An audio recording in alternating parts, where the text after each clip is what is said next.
mic. Check 1, 2. 1, 2. Yeah, with your guy from Uganda, the northern part of Uganda. Exactly. Nelangi. Etienne, my belle. Etienne. Yes, ladies and gentlemen, welcome back to the Street Mic. I've always promised to get you the best guests possible, but this is a repeat of the most asked for guests. We're back with a history. Last time we were doing the history of pre-independence, and we are still there, the colonial time. But today we're gonna be condensing this into a period of 2 years, because as you know very well, Uganda got their independence in 1962. Before the 1962, we had a period of about 2 years that things were really going on fire, and that's the period of time that we want to focus on. So you promised to take us in that period of 1962 from 1960 to 1962. Yeah. Tell us what was happening around that time. Actually, that was a hit. We had a lot of things that was happening, especially the formation of so many political parties that could lead us into independence. The British actually had promised us, they were actually engineering a preparation for their colonies to take over, to be independent politically. The British? Yeah, the British. Yes. So they were preparing as well the people to take over the indigenous people. Okay. So they had a plan going on for Uganda. Because after 1945, yes, the Second World War, there was pressure of, actually it was coming from America, that every colony should actually be independent. It was not only in Uganda, but across the globe where there were colonies. Could be Asia, that is India, because India got independence earlier before African countries. Yes. 1948, 1949, that was Pakistan. So those countries got independence, and other countries. So in Africa also, after the First World War, there was pressure, especially from American, because now it had taken twist, because Britain was superpower and German those days in Europe. Now superpower had changed to Russia and America. They were the global superpowers, and China. So they had a different strategy now. Yeah, now America was pushing these countries to give independence to their colonies. So we started to see changes. Now they were trying to succumb to the pressure. The British had to start organizing the post-independent country of Uganda. So it had to start from 1960. Now we started to see the formation of political parties, coalitions. As we started in the first episode, that we had the first political party in 1952. Onwards, we had so many political parties. Now we have to see those that led us into independence. In 1962. So 1962. Yeah. Before you come there. Yeah. How many political parties, according to the knowledge you have acquired, were formed within that period of 1945 to 1960? When we see, we had the first one was in Uganda National Congress. That was the first political party that was formed in 1952. Then we came with the Democratic Party in 1956. It still exists today. We had in 1958, we came to another political party that was formed by independents after the general election of 1958. That led us into the LEGICO, which is a legislative assembly. Then we saw in 1960 the formation or the function which was led by Obote, that broke away from the mainstream political party, which is the Uganda National Congress, the political party that was formed earlier. In 1960, they formed their own party that was actually led by Dr. Milton Obote. And let me say, could be the secretary, Grace Ibinjira, who came from the south, today what we call Uganda district. Okay. He was from Ankole. So they formed a political party in 1960, and they broke away from the mainstream. They combined with the one of the independence, the Uganda Union Party. Okay. They formed the Uganda People's Congress, what we have today, which is led by Akena Obote.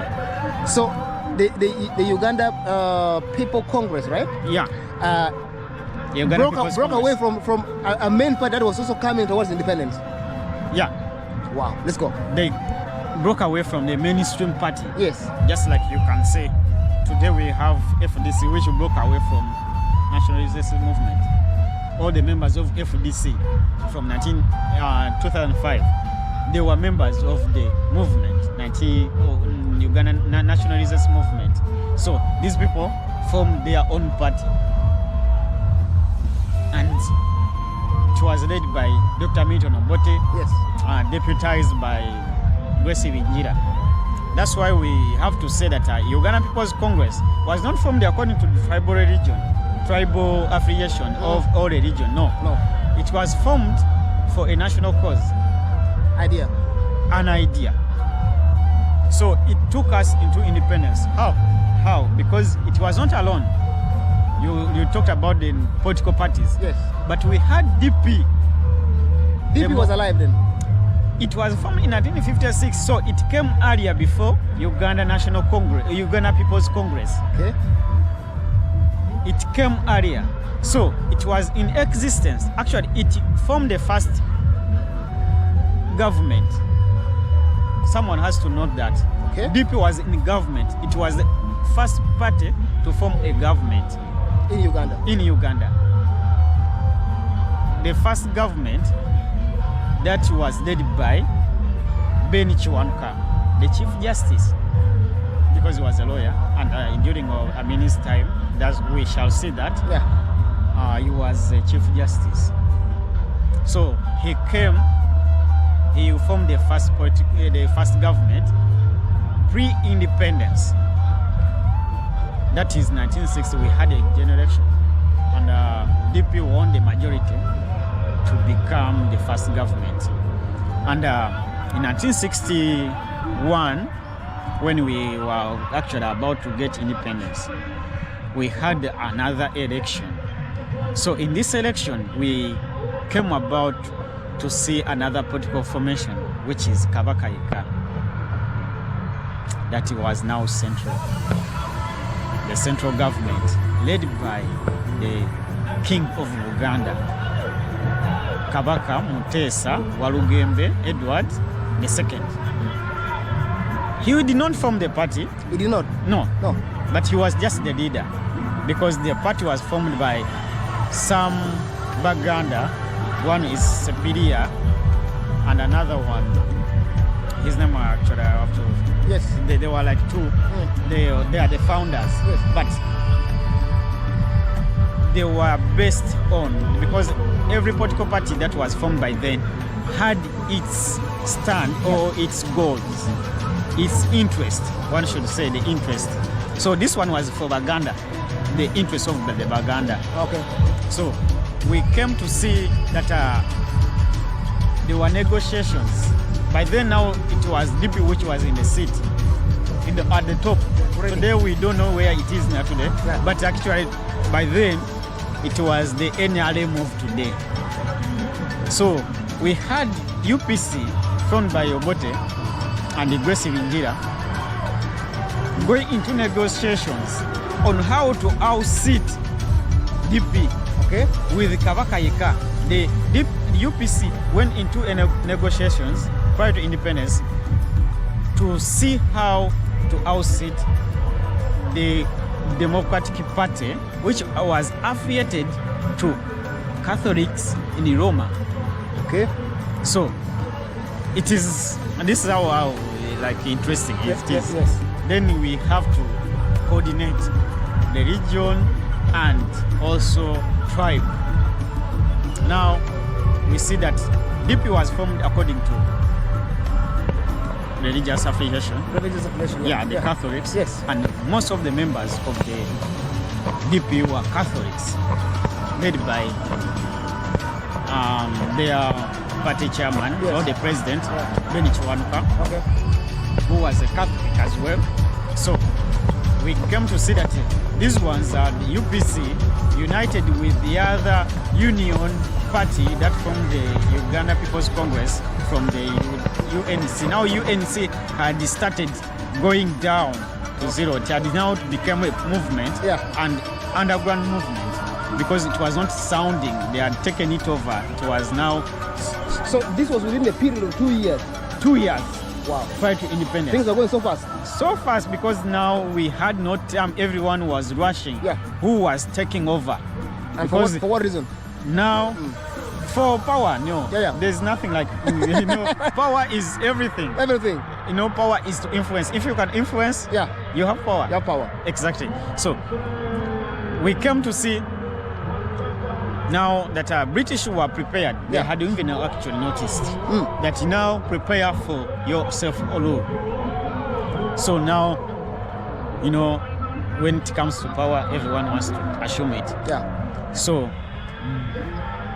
UPC entered into a coalition with Kabaka Yeka. UPC? Yeah. And in 1961, there was an election which UPC and Kabaka Yeka won as a coalition. That's 1961? Yeah. And they formed the government that led us into independence. So DP, Ben Chaka being the first prime minister, was defeated with his party, DP, and they became as the opposition. Today we have NOK as the opposition in parliament. Now by then we had DP. As the opposition, main opposition in parliament.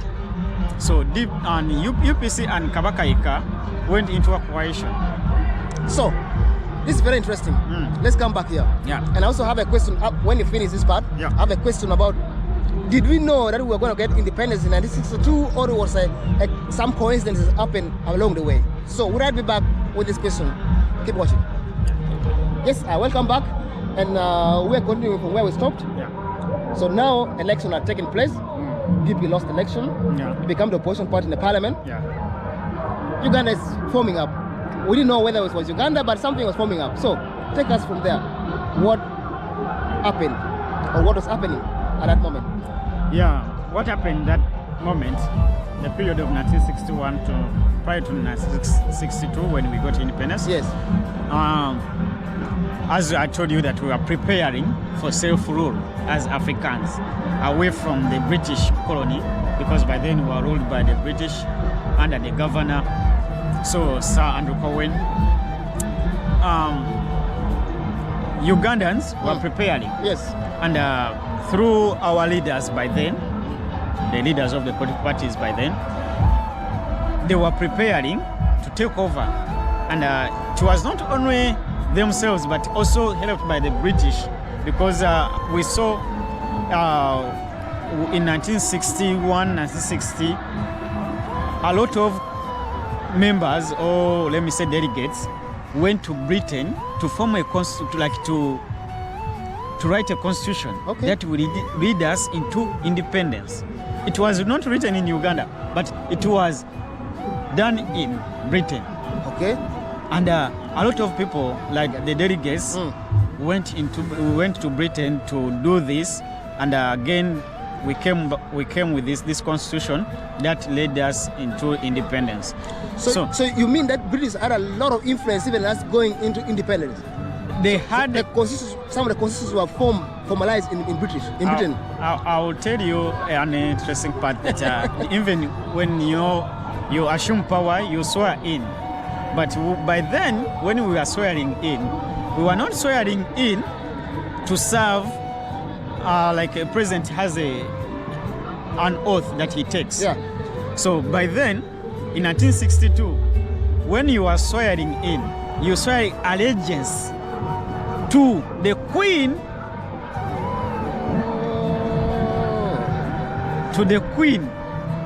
of England.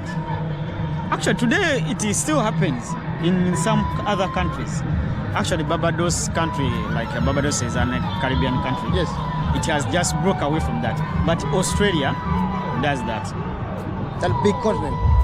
That big continent. It does that. There is, when the Prime Minister is swearing in, he swears allegiance to The Queen of England. Today we have a king. Now we have a king now. Now they have to. If they are making any oath,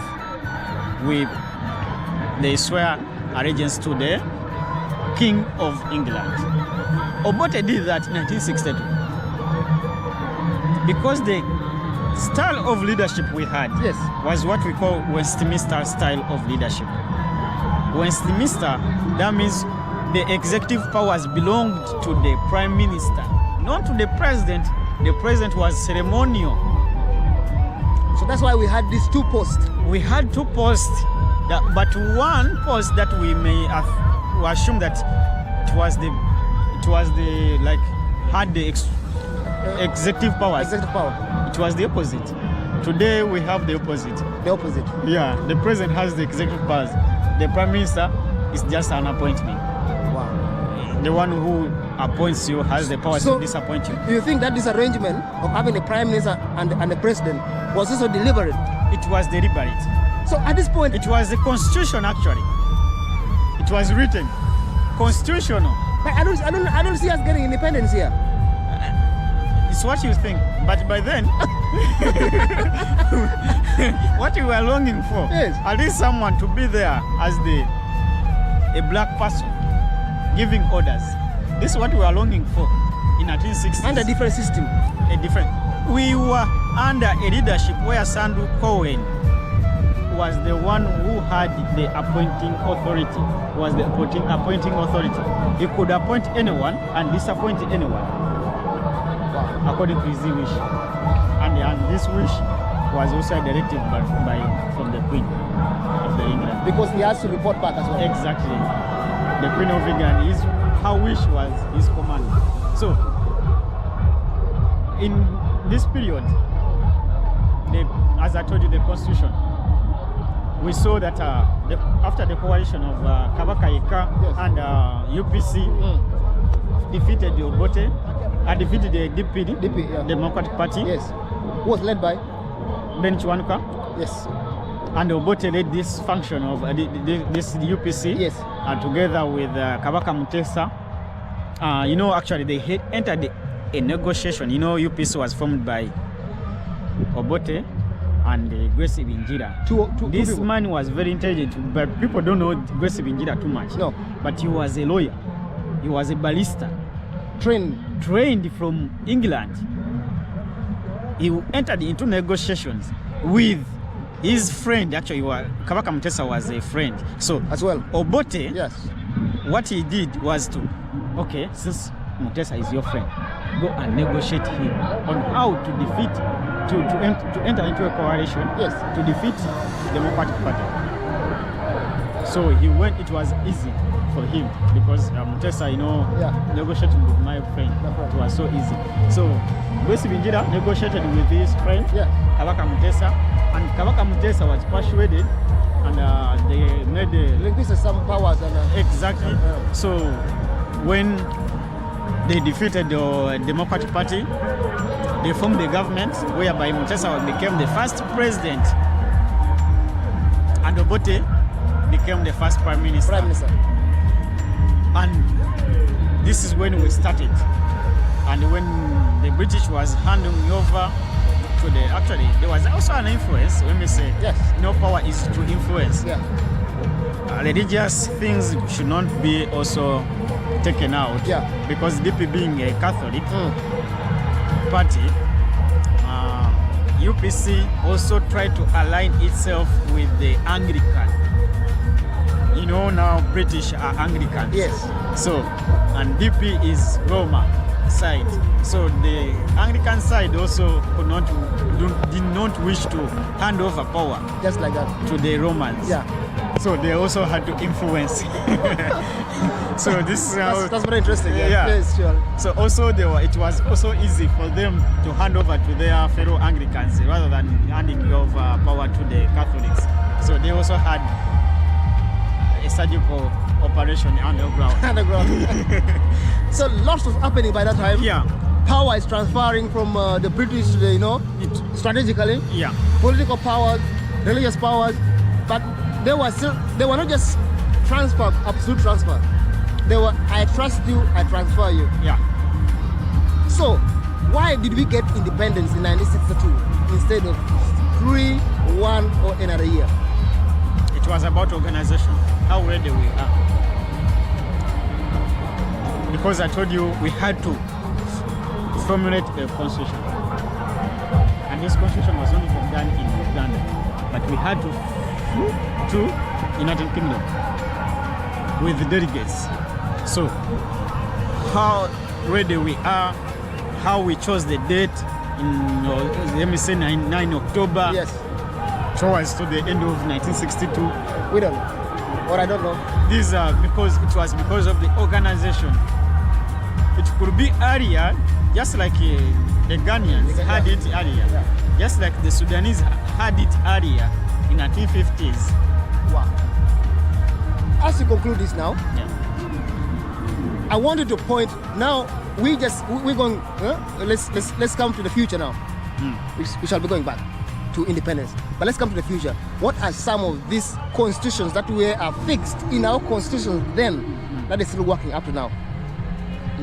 Give us 2 or 3 examples that you think is still serving the British directly, that we have not even overturned it back to us. That is serving the British today. Yes, because there's an influence.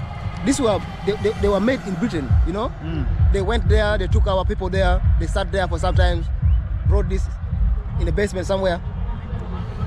They came back and said, this is our constitution. But what are some of the that they were put by the British in their own interest that is still serving Uganda? Up to date? Up to date. I will tell you, it changed in 19 because it is Uganda was coming into series. In 1967, Uganda changed.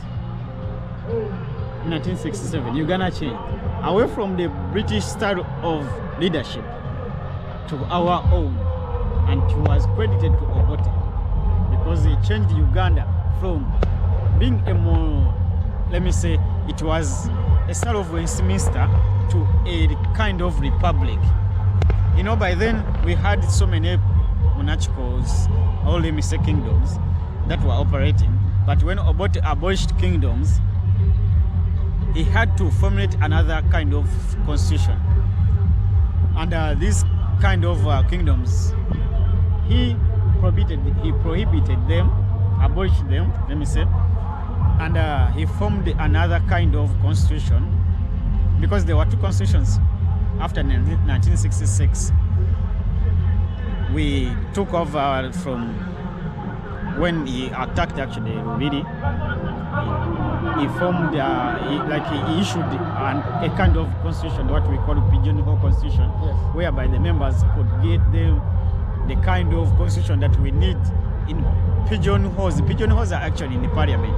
Pigeons and the holes of the parliament. That's what we call pigeon. People, the members of parliament, could get them in their PO boxes that there's something kind of letters inside, and when they look at them, they were just constitutions. So they got this kind of, let me say, constitution in their holes, and it served as a constitution for some time in 1966. Then in 1967, he used this man had recently just died, Binaisa. He formed the constitution, he was the head of the constitutional review. Then they got an institution that came up with a constitution of 1967 that led Uganda into a republic. Today Uganda, we call it a Republic of Uganda. That's where it came from. That's where, from 1967. So, Ronald, this is an overview of what we are going into. I don't want us to dive so deep into this because people are expecting this. It's going to be a package. when you come back next time, in the next episode, we are coming starting from independence. I know Ronald will be prepared for us. We want to touch independence, how we got independent. Yeah. From that day to another period of time, to 1967, what happened in between that? Exactly. Even before. Even before. Yeah. So thank you so much for appearing again today, and we look forward to having another episode. Love. Thank you.